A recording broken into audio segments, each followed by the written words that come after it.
Welcome back to Victory Garage. In the last episode, my good friend Steve Bellier, Isaac Barkhouse, and I were talking about our love for electric vehicles. The thinking was that Isaac could team up with me and get a vehicle conversion, underway.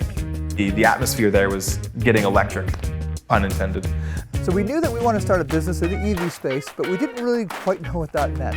There might be an opportunity for us to not only convert our own cars, but to convert other people's cars as well.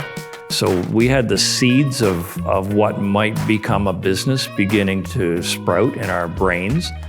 And now it was time for us to figure out what that actually means.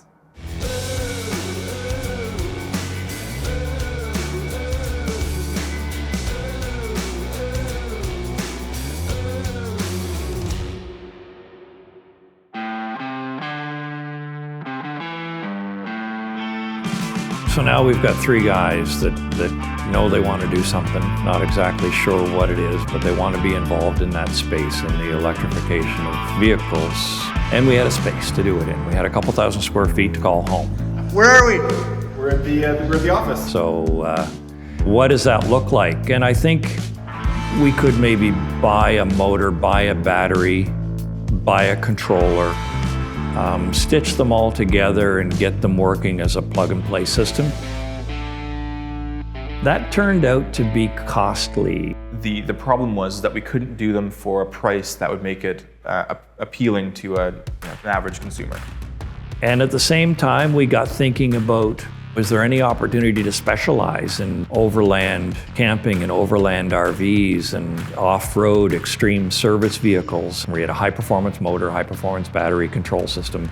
Maybe we need to have a range extender in there for when the batteries go flat, not to mention a really cool sound would come out of it. And so we kind of explored that in depth, and we got disappointed fairly quickly. Particularly right now, supply chains there's a lot of challenges with that. We weren't getting calls back. We were going to be, getting a motor in 8 months, which is way too slow. So we were really just, hitting our heads against the wall, trying to figure this out. You can blame COVID, but I think there's more to it than that. I think there's some basic demand that is underserved right now that's not being met. And even the other part was that a lot of the motors and the battery systems and things like that, they weren't exactly what we needed anyways. So we would be settling for what was available in the market. Then one day, more or less out of the blue, there was a conversation about, do you think we could build our own? Like, why not just build our own equipment, build our own motors, build our own batteries, build our own turbines if it really comes to that? I just kind of made a comment at one point of, why not we just make our own stuff? Then they're available right now for us, and that can help us drop the price to really help overcome both of those issues. We felt we could. We felt that we could build an extremely innovative, robust, powerful, lightweight motor. We said, you know what, let's do it. But there was still a problem with that, which is that I'm only one person. And that's a lot of work. So Isaac pipes up and says, look, we can do this. We can build a motor. No problem at all, but we're going to need a bit bigger team to do it. And wouldn't you know, right then, the perfect person landed in our laps. So one night I was just having dinner with a friend of mine who also works in the EV space.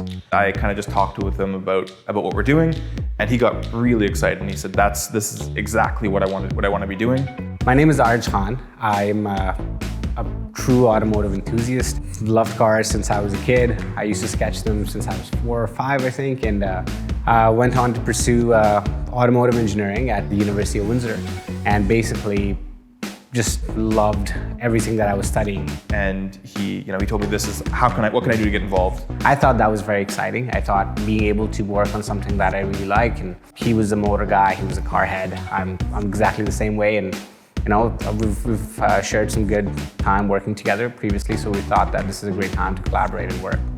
At this point, I just kind of told him, we don't really have anything. We don't have a business plan. We don't have really anything.